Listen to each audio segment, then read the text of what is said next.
Shalom.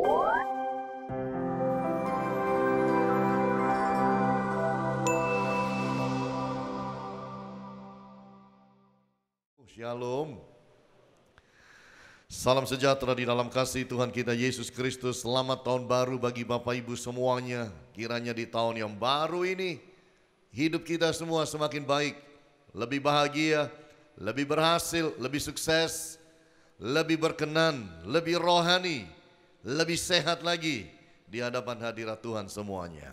Amin Bapak Ibu. Orang itu kalau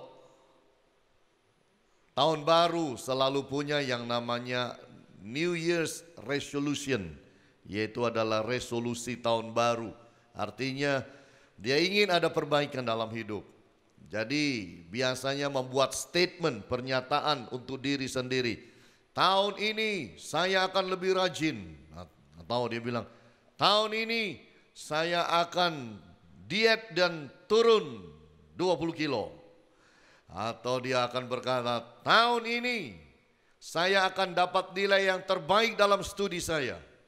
Yang bekerja berkata, tahun ini saya akan mencetak uang lebih banyak 2 kali lipat dari tahun lalu. Ada banyak resolusi yang kita bisa buat.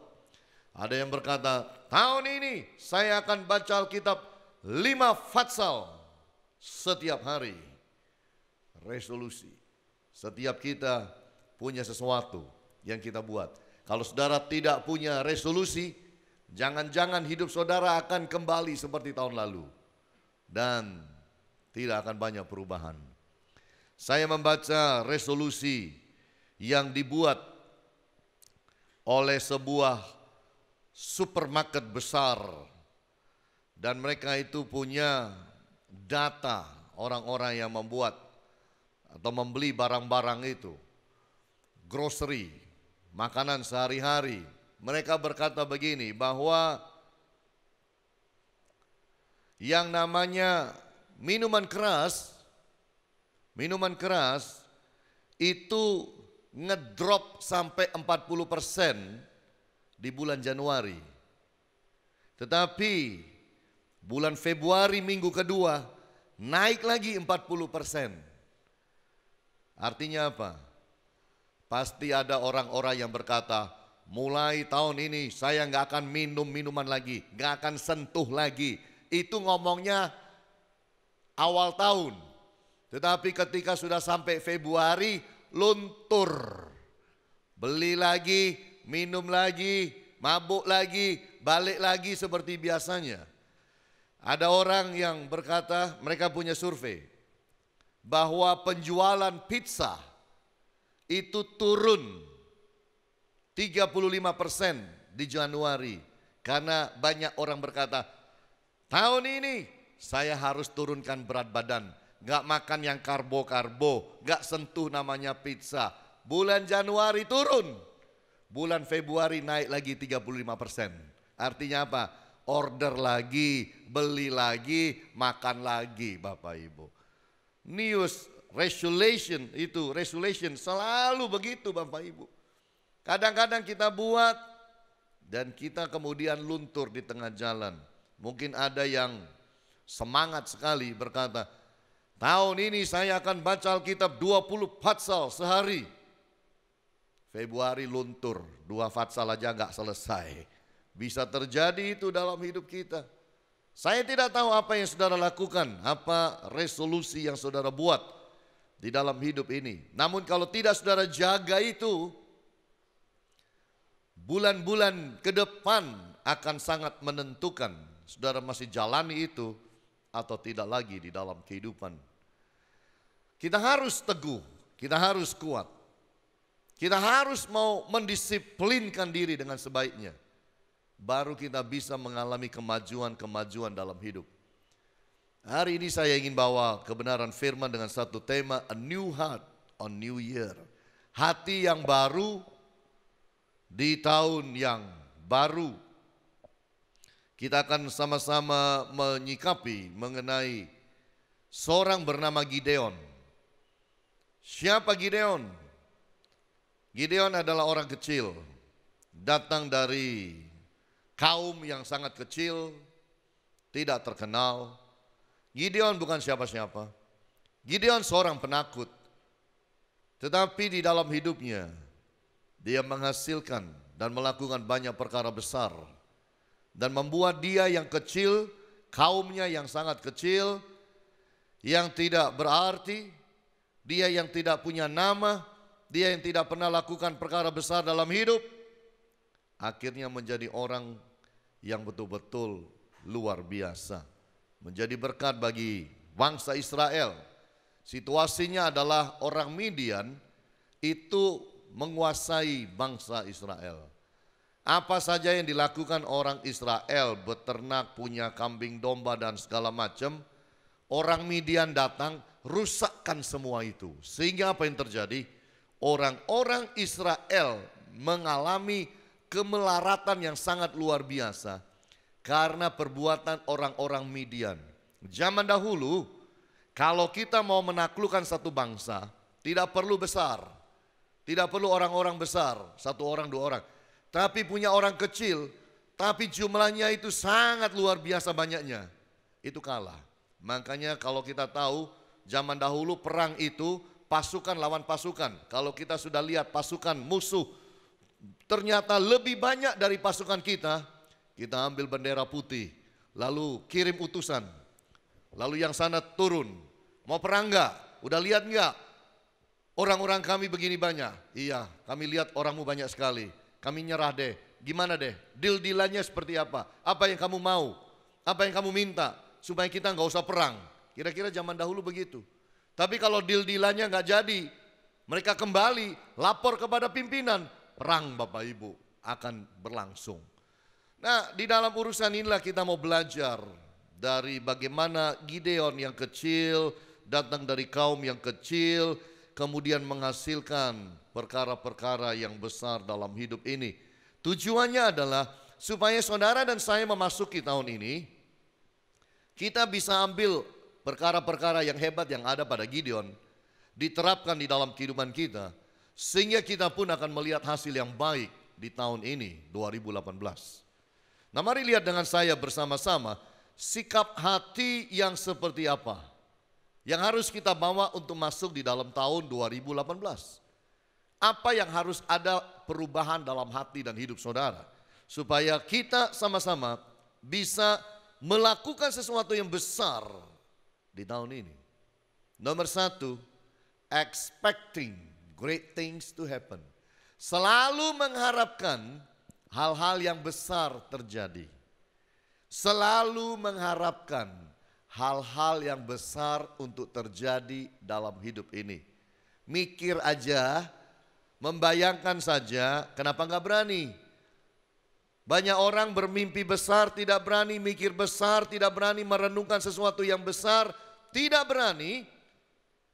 Padahal merenungkan besar dan kecil sama-sama gratisnya. Mau mikir kecil gratis, mikir besar juga gratis. Mau membayangkan sesuatu yang besar, gratis. Membayangkan sesuatu yang kecil, gratis. Nggak bayangkan apa-apa pun juga gratis. Tergantung kita kok Bapak Ibu. Tapi marilah kita berubah supaya di dalam hidup ini kita berani mengharapkan hal-hal yang besar terjadi. Bukan karena kita besar, tapi karena kita punya Tuhan yang besar. Amin Bapak Ibu. Kita mau berpikir besar, kita mau harapkan sesuatu yang besar. Bukan karena kuat gagah kita, tetapi karena kekuatan Allah dan siapa Allah yang kita sembah. Bukan dengan saya, Hakim-Hakim pasal yang ke-6. Hakim-Hakim pasal 6 ayatnya yang ke-13 sampai ayatnya yang ke-16, di mana Tuhan melihat penderitaan bangsa Israel, lalu kemudian Tuhan datang kepada Gideon di tempat dia bekerja yang tempat sembunyi-sembunyi. Malaikat Tuhan datang kepada dia, berfirman kepada dia untuk mau pakai dia. Dan mari kita lihat di dalam jawabannya, ayat 13, jawab Gideon kepadanya, "Ah Tuanku, jikalau Tuhan menyertai kami, mengapa semuanya ini menimpa kami? Di manakah segala perbuatan-perbuatannya yang ajaib yang diceritakan oleh nenek moyang kami kepada kami? ketika mereka berkata, bukankah Tuhan telah menuntun kita keluar dari Mesir? Tetapi sekarang Tuhan membuang kami dan menyerahkan kami ke dalam cengkeraman orang Midian. Lalu berpalinglah Tuhan kepadanya dan berfirman, pergilah dengan kekuatanmu ini dan selamatkanlah orang Israel dari cengkeraman orang Midian. Bukankah aku mengutus engkau? Tetapi jawabnya kepadanya, Tuhanku, dengan apakah akan kuselamatkan orang Israel? Ketahuilah, kaumku adalah yang paling kecil di antara suku Manasye, dan aku pun seorang yang paling muda di antara kaum keluargaku. Berfirmanlah Tuhan kepadanya, tetapi akulah yang menyertai engkau, sebab itu engkau akan memukul kalah orang Midian itu sampai habis. Inilah pembicaraan Tuhan, malaikat Tuhan dengan Gideon. Kalau kita lihat sekilas, kelihatan banget bahwa kayaknya Gideon itu minder. Kayaknya Gideon itu rendah diri. Kayaknya Gideon itu tidak punya percaya diri. Siapa sih saya? Kaumku loh kaum yang kecil. Aku pun loh masih muda. Aku pun datang dari keluarga yang biasa-biasa saja. Siapa aku sih Tuhan? Kalau kita hanya baca yang tertulis saja, yang tersurat, maka kelihatannya begitu. Tapi kalau kita mau merenungkan dan melihat apa yang tersirat, maka kita bisa mendapatkan, walaupun Gideon merasa bahwa dia itu kecil, dia muda, kaumnya itu kaum yang biasa, bahkan datang dari suku yang sangat kecil Manasye, tapi sebenarnya di dalam hatinya dia merindukan dan menginginkan sesuatu yang besar. Ini kalau kita mau baca dengan sungguh-sungguh, itu akan muncul. Dan kita akan bisa lihat itu di dalam hidup ini. Jadi Bapak Ibu, kalau kita melihat sebenarnya memang kalau Gideon lihat situasinya rasanya biasa. Tetapi di dalam hati yang paling dalam memang dia merindukan sesuatu perubahan pada bangsanya, masa depan bangsanya, masa depan daripada kaum dan juga daripada dirinya. Dan untuk itu Bapak Ibu, kalau kita mau terjadi perubahan dalam hidup, maka nomor satu yang harus berubah adalah cara berpikir kita. Untuk menjadi besar, ubah cara berpikir Anda. Tidak bisa tidak. Semua orang besar di dunia ini, mereka jadi besar, mereka lakukan sesuatu yang besar karena dimulai dengan merubah pikirannya untuk berani berpikir sesuatu yang besar. Patahkan segala sesuatu pikiran yang negatif. Sikap yang negatif harus kita patahkan. Taklukkan pikiran-pikiran yang menghalangi kita untuk berpikir besar itu. Sekali lagi bukan karena kita besar dan hebat, tapi karena kita punya Tuhan yang besar. Itulah sebabnya kita harus berani berpikir yang besar. Dan untuk menjadi besar Anda harus memerangi ketakutan Anda. Setiap manusia punya takut. Ada orang takut naik lift, ada orang takut naik eskalator. Mau naik bingung, mau naik bingung. Tiap kali, gimana sih, gimana. Udah lewat tangga aja. Ada orang begitu. Oh, padahal enak-enak naik eskalator. Apa yang membuat dia tidak berani naik eskalator? Ketakutannya. Banyak orang tidak mau maju dan tidak bisa maju karena yang menghambat dia maju rasa takutnya. Itu sebabnya kalau kita mau terjadi perubahan di tahun ini, belajarlah mengalahkan rasa takut saudara. Perangi rasa takut itu. Kadang-kadang kita pergi hotel, tinggal di rumah teman yang mana toiletnya itu di luar kamar, jauh lagi di lorong, gelap lagi, dekat lagi dengan pohon besar. Karena takut kita ngempet sampai pagi. Enggak wes biarin aja, gelap di luar, sendirian. Ntar lihat apa loh, aduh. Jadi udahlah, tak bawa tidur aja, ntar pagi aja. Tuhan Yesus tolong aku biar bisa ngempet. Gak ke toilet. Dia gak ke toilet karena dia dikuasai oleh rasa takut dan dihalangi oleh rasa takut. Tapi coba kalau dia bilang, mau lihat apa? Setan berani menunjukkan diri kepadaku. Aku akan teriak sekeras-kerasnya, dalam nama Yesus pergi. Buka pintu dia keluar dari ke toilet. Balik memang gak lihat apa-apa. Tadi itu cuma dalam pikiran aja. Segala ketakutan. Kita kadang-kadang terhambat lakukan sesuatu yang besar karena kita izinkan ketakutan menguasai kita dan mengalahkan kita. Untuk menjadi besar, Anda harus memutuskan bahwa saya mau jadi besar. Kalau tidak pernah bisa. Itu sebabnya di dalam hidup saudara yang nomor satu diubah itu cara berpikir, bukan yang lain. Cara berpikir yang harus diubahkan. Tanpa itu kita tidak akan mungkin berubah. Kalau saudara baca di dalam Roma, itu mengajarkan kepada kita perubahan akal pikiran kita, pembaruan di dalam pemikiran kita. Roma 12 ayat 1 dan 2 itu mengajarkan kita untuk berubah. Nomor satu itu cara berpikir kita. Itu sebabnya kalau mau maju tahun ini, mau besar tahun ini, cara berpikir saudara, ubahkan itu. Terlalu banyak kita tidak berani melangkah. Bukan karena ada kompetitor, bukan karena di depan kita ada musuh, bukan. Tapi ada musuh di dalam otak kita, benak kita yang tidak bisa kita kalahkan dan kadang tidak kita sadari. Itu yang harus kita buang dari kehidupan kita ini. Yang kedua saya ingin kita melihat bersama-sama. Sikap yang kedua yang harus kita bawa masuk di dalam tahun 2018 adalah cling tight to God. Artinya berpegang erat kepada Allah. Itu seperti orang tergantung di dahan pohon yang besar.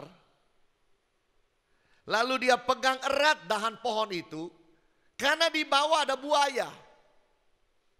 Dia akan pegang erat supaya jangan jatuh. Itu artinya cling tight to God.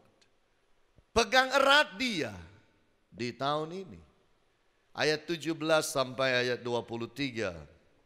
Maka jawabnya kepadanya, jika sekiranya aku mendapat kasih karunia di matamu, maka berikanlah kepadaku tanda bahwa engkau sendirilah yang berfirman kepadaku. Janganlah kiranya pergi dari sini sampai aku datang kepadamu membawa persembahanku dan meletakkannya di hadapanmu.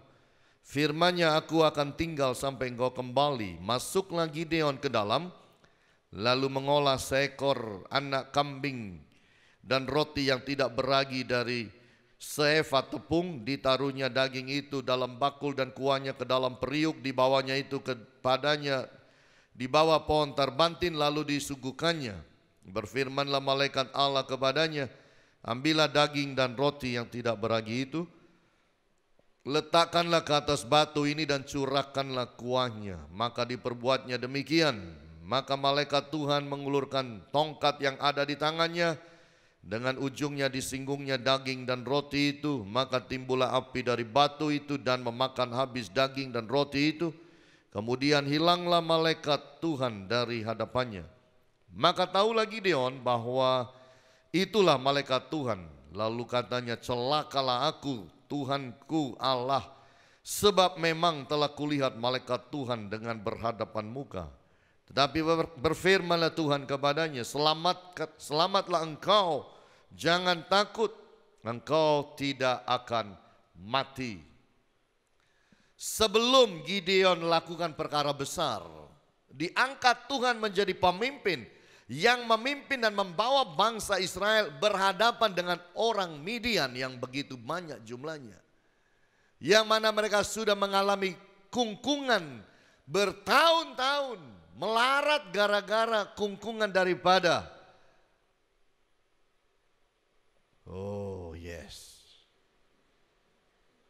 kungkungan daripada orang-orang Midian. Maka Bapak Ibu, satu hal yang ada di dalam kehidupan daripada Gideon adalah dia dekat dengan Allah. Sampai punya satu keyakinan, ini matiin aja ya daripada putus nanti. Atau gimana ini? Dimatiin gelap.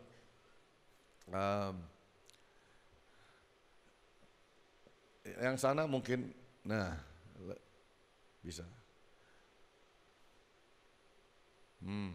Kenapa naik turun voltasenya? Tahun baru naik turun dia.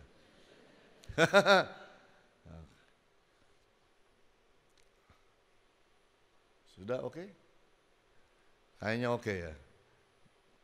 Nah, jadi Gideon ini Bapak Ibu, sebelum dia lakukan perkara besar, sebelum dipakai Tuhan lakukan hal-hal besar, nomor satu adalah terjadi satu relationship yang sangat kuat antara dia dengan Allah. Jadi ini yang harus kita lakukan, membangun hubungan yang kuat dengan Tuhan. Sebelum kita lakukan perkara-perkara besar dalam hidup ini. Apapun yang menjadi pekerjaan saudara, profesi saudara, yang harus saudara lakukan adalah membangun satu hubungan yang kuat dengan Allah. Membangun komunikasi yang bagus dengan Dia. Doa itu kan bukan hanya dari kita kepada Allah. Doa itu kan, kalau saya banyak berdoa, itu artinya saya banyak bicara. Setelah itu amin. Itu bukan doa, Bapak Ibu. Itu laporan itu, cuma dari kita kepada Tuhan. Doa itu yang dimaksudkan adalah satu hubungan yang intim. Kita bisa berkata-kata pada Allah, lalu izinkan Allah bisa berkata-kata kepada kita. Itu yang harus terjadi. Lalu kita lihat juga bahwa Gideon ini di tengah-tengah bangsanya itu melarat Bapak Ibu. Ketika dia ketemu malaikat Tuhan, dia berani berbuat sesuatu, mengorbankan. Membakar mezbah, korban bakaran. Dia ambil ternaknya lalu dia olah. Ini adalah sesuatu yang indah. Inilah yang disebut dengan menghormati Allah. Ketika hidup dan dekat melekat kepada Allah, dia membawa sesuatu korban bakaran. Dan disitulah kemudian dia lihat bagaimana malaikat itu kemudian dengan tongkatnya ujungnya kena kepada daging terbakar. Dari sana dia semakin yakin, ini bukan manusia ini Allah ini, malaikat Allah yang saya ketemu. Makanya dia berkata, matilah aku, udah ketemu Allah, berhadapan muka dengan muka. Makanya dijawab, engkau tidak akan mati. Jadi kalau kita mau lakukan sesuatu yang besar, hubungan kita dengan Allah itu harus semakin kuat. Memiliki kepekaan terhadap pimpinan Allah. Dipastikan dahulu Tuhan engkau mau apa.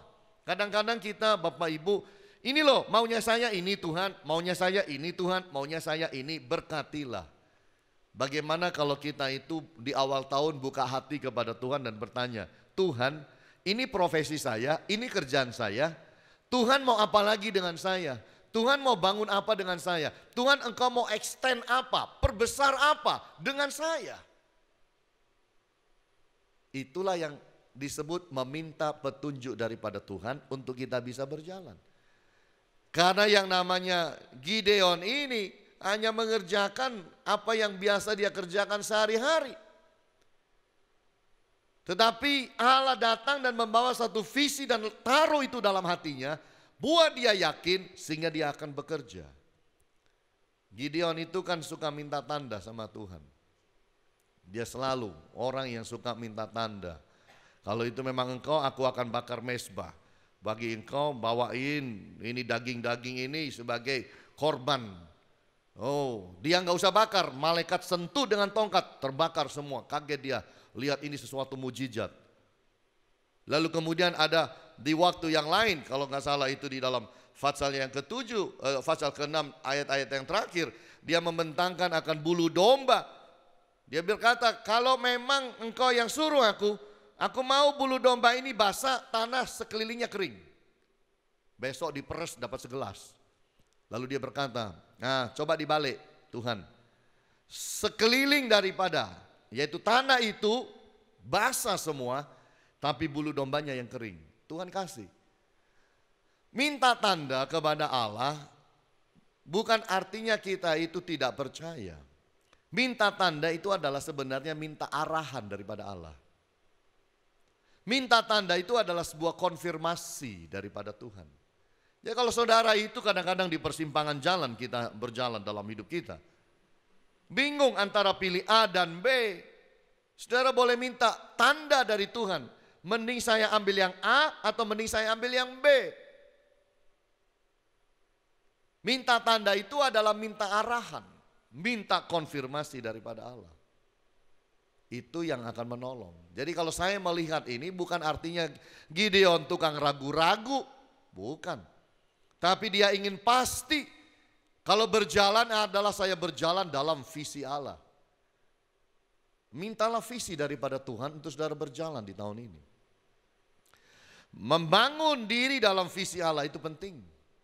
Yaitu kita harus mematahkan segala keterikatan yang ada.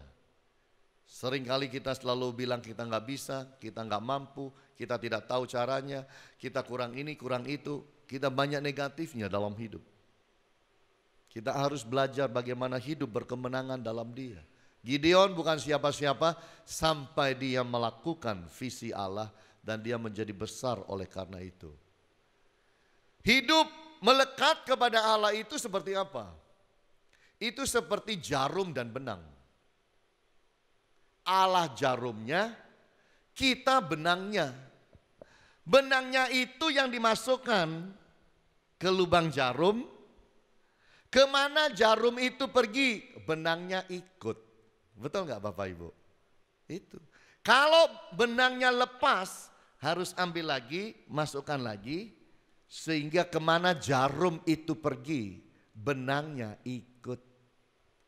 Itulah hidup dekat melekat pada Tuhan. Seperti jarum dan benang. Hanya bedanya saudara dan saya, kita ini benang lepas atau benang terikat kepada jarum. Kita ini ada di posisi yang benar dengan jarum atau kita lepas dari jarum. Kita harus hati-hati dalam hal ini.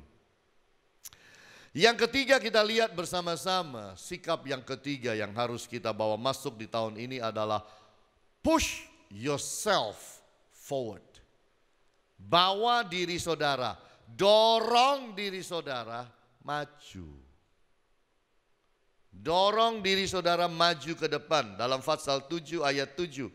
Lalu berfirmanlah Tuhan kepada Gideon, dengan ke-300 orang yang menghirup itu akan kuselamatkan engkau. Aku akan menyerahkan orang Midian ke dalam tanganmu. Tetapi yang lain dari rakyat itu semuanya boleh pergi masing-masing ke tempat kediamannya. Yang datang itu 30.000 orang. Yang mau perang bersama-sama Gideon. Tuhan bilang kebanyakan. Yang takut suruh pulang. Pulang. 22.000 pulang. Tinggal 10.000.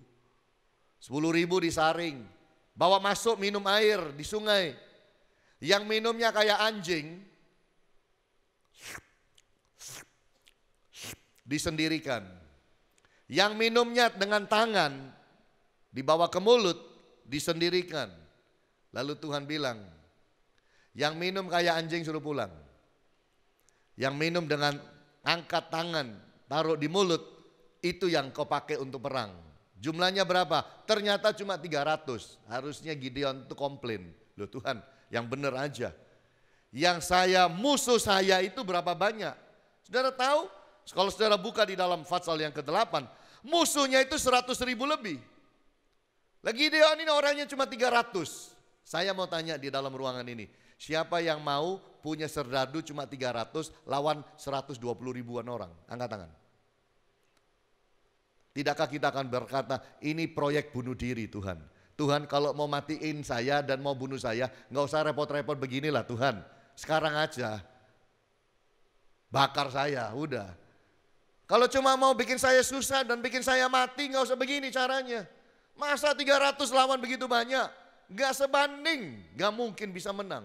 Tapi justru menang.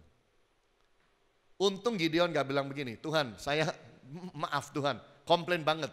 Cuma 300, bisa apa mereka ini? Nggak mau deh Tuhan, nggak mau maju deh, nggak mau. Gideon push dirinya maju. Bukan karena dia, tapi karena Allah. Ini penting. Kadang-kadang nanti di dalam hidup saudara di tahun ini, ada hal-hal yang saudara lihat, saudara berkata, oh kalau ini saya mundur lah. Kalau ini mundur lah, kalau ini mundur. Tapi kalau hubungan saudara dengan Tuhan begitu kuat, dan Tuhan berkata, maju.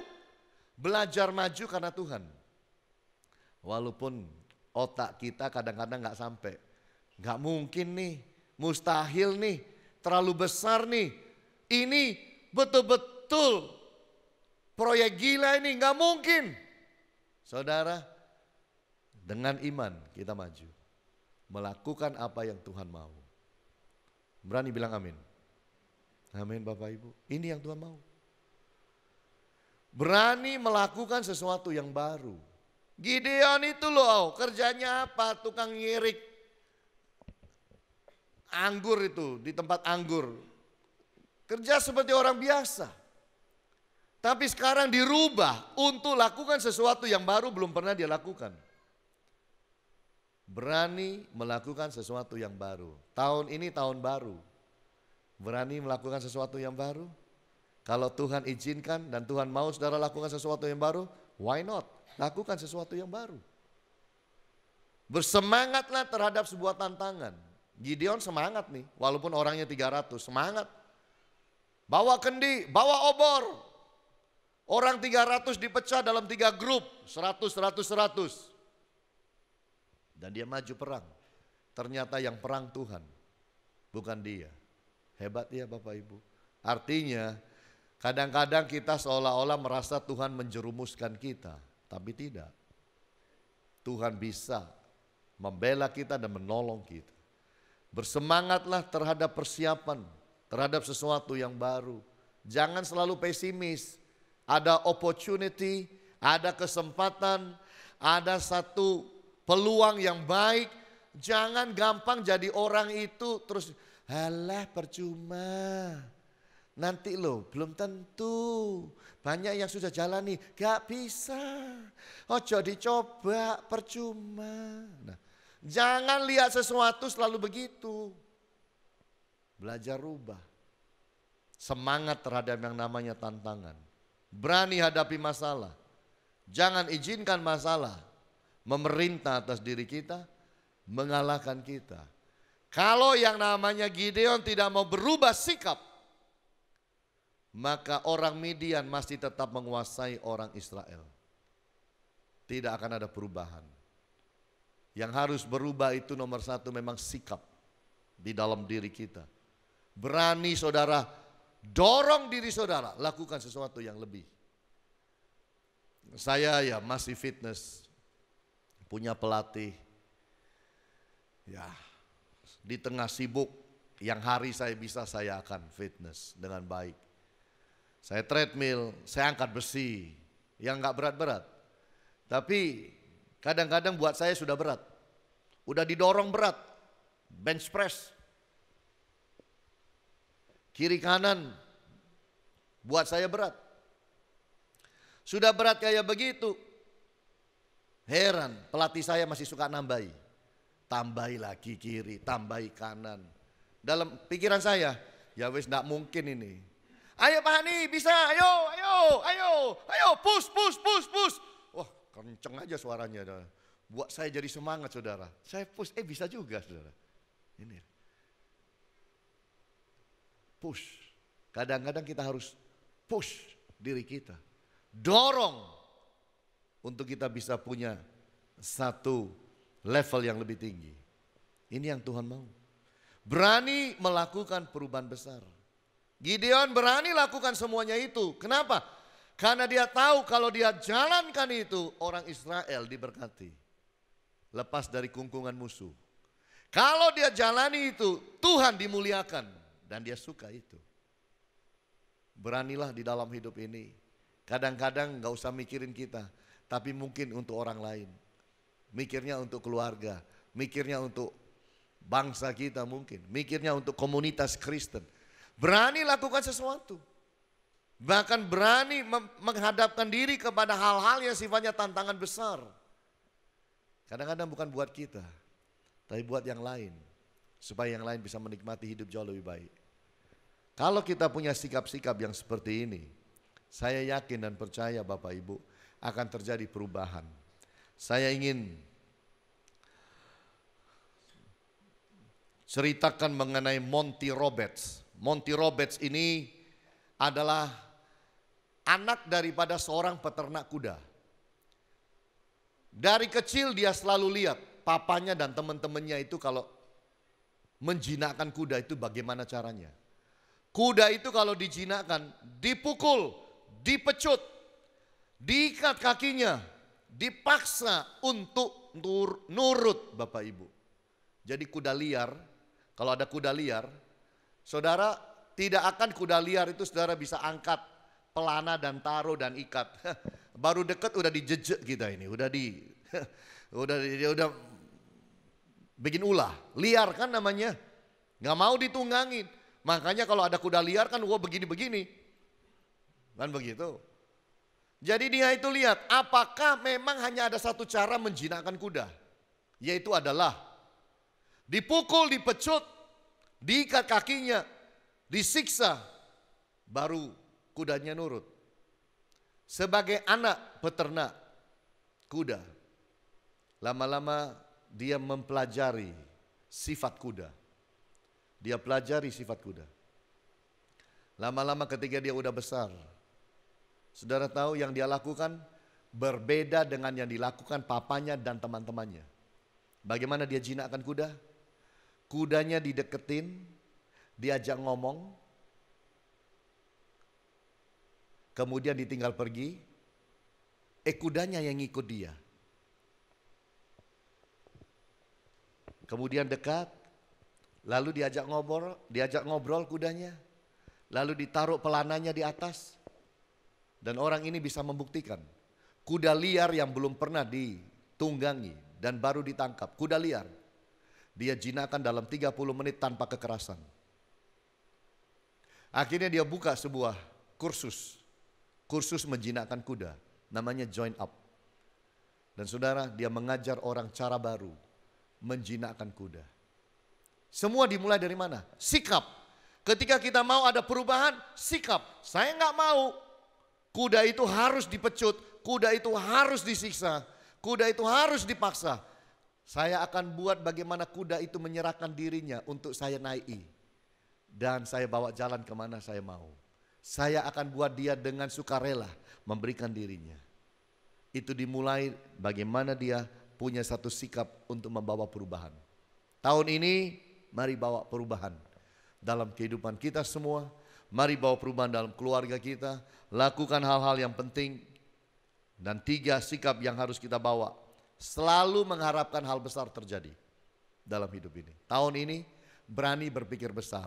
Bilang nih sama pasangan hidup. Ayo Pak, Ma, berani berpikir besar. Wong gratis aja lo. Amin. Berani berpikir besar. Nomor 2, cling tight to God. Pegang erat Tuhan. Tahun ini harus lebih dekat dengan Tuhan. Tahun ini harus lebih erat dengan Tuhan.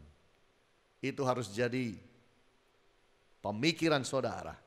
Dan yang ketiga, push yourself forward. Berani mendorong diri maju. Kalau biasanya larinya 1 kilo, bilang, aku akan coba lari 2 kilo. Biasa lari 2 kilo, coba aku mau lari 3 kilo. Biasa push up hanya 10 kali, bilang aku mau naik 15. Bisa 15, aku mau naik 20. Begitu. Itu namanya mendorong diri untuk meningkat dan meningkat dan meningkat. Kalau kita lakukan dan punya 3 sikap ini yang dimiliki oleh Gideon, maka saya percaya tangan Tuhan menyertai kita, memberkati kita di tahun 2018. Selamat tahun baru, Tuhan Yesus berkati kita semua.